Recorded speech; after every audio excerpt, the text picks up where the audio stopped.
Your voice is your image. तुम्हारी आवाज़ तुम्हें बना भी सकती है, तुम्हारी आवाज़ तुम्हें गिरा भी सकती है। डिपेंड्स कि तुम उसे कैसे यूज़ करते हो। थंबनेल और टाइटल देख के तुम्हें समझ में आ गया होगा कि इस वीडियो में क्या बात होने वाली है। बट उससे पहले I tell you one short story which will change the entire perspective of yours about speaking, about communication skills. बोलना कैसे है, बताना कैसे है, बात कैसे करनी है, उन सब के लिए तुम्हारा पर्सपेक्टिव चेंज आज मैं करूंगा। ये जितने मिनट की भी वीडियो होगी ये तुम्हें हेल्प करेगी तुम्हारा पर्सपेक्टिव चेंज करने में और ये प्रॉब्लम जो तुम फेस कर रहे हो उसको सॉल्व करने में। I be the right person for you to guide you. Why? Because I also have that problem. मेरे को भी वो प्रॉब्लम है। मैं भी हकला हकला के बोलता हूँ। तुम शायद कैमरे पे नोटिस नहीं कर पाओगे बट तुम्हें समझ में आएगा। अभी नहीं, कुछ टाइम बाद आएगा। तुम्हें शायद मेरी और वीडियोस देख के आएगा। टाइम वेस्ट नहीं करते हैं, लेट्स स्टार्ट द स्टोरी। ये कहानी है एक ऐसे बंदे की जिसके सपने बहुत बड़े हैं, इतने बड़े कि वो अपने लोगों को खुश रखना चाहता है। उसके साथ जितने भी लोग रहते हैं, जो उसको सपोर्ट करते हैं, जो उसकी फैमिली है, उसके ऐसे दोस्त हैं जो बहुत अच्छे हैं, जो बहुत क्लोज हैं, वो उनको खुश रखना चाहता है। उनके लिए बहुत कुछ करना चाहता है। वो अपने लिए बहुत कुछ करना चाहता है। इसलिए उसके सपने बहुत बड़े हैं। काम करना एज एन मेरे को हमेशा कुछ से कुछ अपना करना था। कुछ ऐसा जो मेरा हो, जो मेरे से स्टार्ट होता हो। मैं उन लोगों के साथ बैठने लग गया जिनका बिजनेस माइंडसेट है, जिनको पता है कि बिजनेस में कौन से डिसीजन लेने होते हैं, क्या करना होता है, इस फील्ड में कैसी चीज़ें होती हैं, कैसे बात करते हैं लोग, क्या चीज़ होती है। मैं सब कुछ नोटिस करने लग गया। मैं बहुत सारे वेबिनार्स, क्लासेस, इन सबको अटेंड करता था।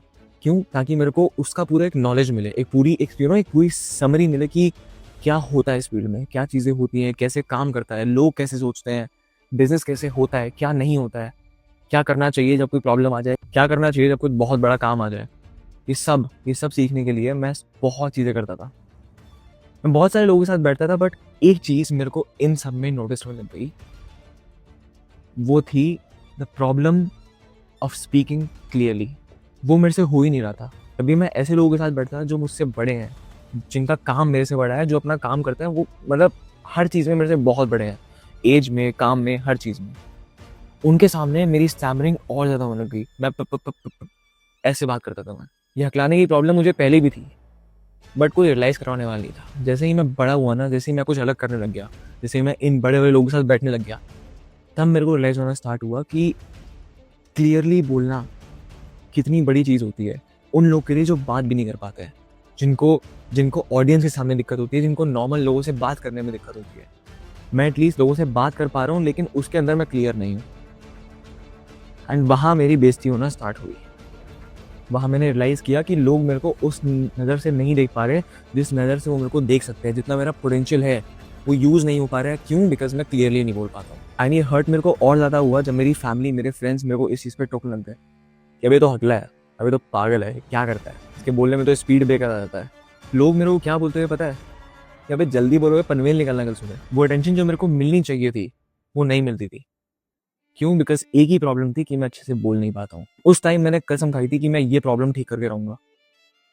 मैंने मिरर के सामने बोलना चालू किया, मैंने बुक्स को रीड करना चालू किया, मैंने वर्ड बाय वर्ड अच्छे से बोलना चालू किया ताकि बस मैं क्लियर बोल पाऊँ। क्या गलती की थी मैंने? ये कोई गलती थी? ये कोई कुछ दिक्कत थी? नहीं थी।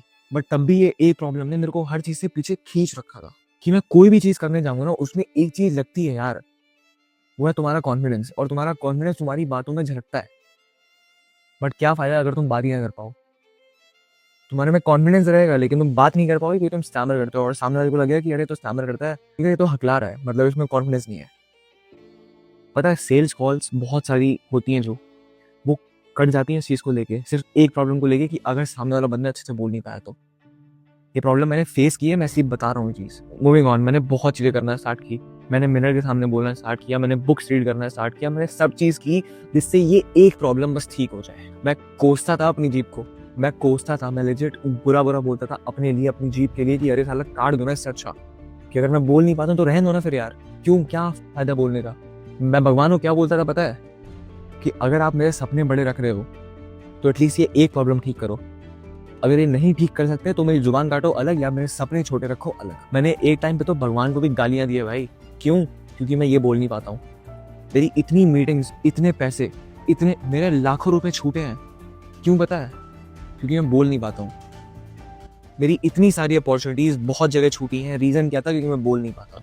ये एग्रेशन सिर्फ इसीलिए क्योंकि मैंने फेस किए वो चीज़ें, मैंने फील किया वो बेइज्जती, मैंने सही है वो चीज़। इतना सारा अपने ऊपर काम करने के बावजूद मेरे को रिजल्ट क्या मिला?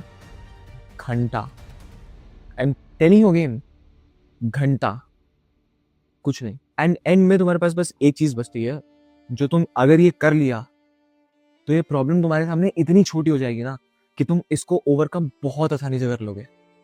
एंड फिर तुम्हें कभी इस चीज की दिक्कत नहीं होगी कि तुम्हें सामने बोलने में दिक्कत हो रही है, या अगर हो भी रही है ना तो तुम्हें उससे फर्क नहीं पड़ेगा। एंड तुम्हें क्या, तुम्हारे सामने वाले को भी उससे फर्क नहीं पड़ेगा।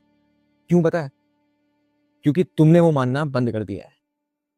तुम्हारी इज्जत होती है तुम्हारे काम से, तुम्हारी इज्जत होती है, मैं मान रहा हूँ बोलने वाला फैक्टर बहुत बड़ा है, बट उतना भी बड़ा नहीं है। मैं मानता हूँ बोलने में इतनी पावर है कि तुम उस बंदे को भी पीछे कर सकते हो, तुम्हारी कम्युनिकेशन स्किल्स अगर अच्छी हो उसको भी पीछे कर सकते हो जो तुम्हारे से ज्यादा टैलेंटेड है। बट अगर नहीं है या है भी तो छोड़ो, क्योंकि एंड में ना तुम्हारे पास एक ही चीज बचती है, एक्सेप्टेंस। जहां तुमने अपनी प्रॉब्लम को एक्सेप्ट कर लिया कि हाँ ये मेरी प्रॉब्लम है, I own this shit and I own this shit like a king, बस यार तुम्हारी आधी क्या, तुम्हारी पूरी प्रॉब्लम वहीं सॉर्ट हो गई। जहां तुमने एक्सेप्ट करना सीख लिया ना मेरी जान, वहां सब ठीक हो गया, वहां सब सही हो गया। इस प्रॉब्लम का सॉल्यूशन मेरे हिसाब से मेरे को नहीं लगता और कोई है। हाँ, तुम इस प्रॉब्लम को कम जरूर कर सकते हो, तुम शीशे के आगे बात कर सकते हो, तुम बुक रीड कर सकते हो, तुम इसके लिए वीडियोस देख सकते हो, ये कहीं हद तक तुम्हें ठीक कर देगी। बट अगर ये बंद नहीं हो पा रहा ना तो रुक जाओ एंड एक्सेप्ट करो वो चीज कि हाँ ये प्रॉब्लम है और ये मेरी प्रॉब्लम है and I own this shit like a king. मेरे को पता है कि इसके साथ कैसे डील करना है। एंड कोई भी मेरी आवाज से ये जज नहीं कर सकता कि मेरे को काम कितना आता है, मेरे में टैलेंट कितना है। तो आज के बाद कभी भी तुम ये नहीं कहोगे कि ये रुक रुक के बोलना मेरी प्रॉब्लम है, ये बोलो कि ये मेरी यूनिकनेस है, कि हाँ मैं रुक रुक के बोलता हूँ भाई, तो क्या हो गया, मेरे काम में कोई दिक्कत है? नहीं। तुम्हें कोई ऐसा था कि अगर मैं तुमको कोई काम दिया तो वो बेकार हो? नहीं, मेरे पास बोलने में दिक्कत है। एंड ऐसा तुमको लगता है कि मेरे बोलने में दिक्कत है, मेरे को तो नहीं लगता। स्टार्ट करो नहीं बोलना, एक्सेप्ट करो वो चीज। जहां तुमने वो चीज एक्सेप्ट कर ली ना, तुम्हारा कॉन्फिडेंस यहाँ से यहाँ हो जाएगा। अगर ऐसा कुछ है ना तो कोई इशू नहीं है, कोई तुम्हें मार नहीं देगा, कोई तुम्हें काट नहीं देगा इस चीज को लेके। बट अगर तुमने इसको ओवरकम कर लिया ना, तुम सामने वाले लोगों की ऐसे ही फाड़ दोगे। क्यों? क्योंकि तुम्हारा काम बहुत स्ट्रांग है एंड तुम्हारी आवाज तुम्हारे काम में है। एट दी एंड में बस एक ही चीज कहूंगा, अपनी प्रॉब्लम को सॉल्व करने पे ध्यान दो, ना कि उसको लेके बैठ जाओ कि अरे यार मेरे को ये दिक्कत है तो मैं ये करूंगा, मैं बस बैठे रहूंगा। नहीं यार, तुम्हारी प्रॉब्लम है ना, तुम ही सॉल्व करोगे, कोई तीसरा बंदा तो आएगा नहीं या कोई दूसरा बंदा तो आएगा नहीं। तुम्हारी प्रॉब्लम है, सॉल्व करो बैठ के, सोचो उस पर, देखो क्या हो सकता है क्या नहीं हो सकता है। अगर कोई ऐसी प्रॉब्लम है जिसमें तुम्हारा कोई हाथ नहीं है, तुम उसे सॉल्व नहीं कर सकते हो, तो एक्सेप्ट करो वो चीज कि हाँ भाई ये प्रॉब्लम है बट मैं इसको सॉल्व नहीं कर सकता। क्यों? बिकॉज ये मेरे अंडर नहीं है। जो चीज तुम्हारे अंडर नहीं है, this accept it, learn the art of accepting. जहां तुमने ये सीख लिया, तुम्हारी पूरी लाइफ शॉर्ट हो जाएगी। मैं आधी भी नहीं कह रहा, पूरी। कोई तीसरा बंदा नहीं आएगा तुमको प्रूव करने, तुम ही हो, तुम ही करोगे। I will see you guys in the next video. Until then, break the pattern.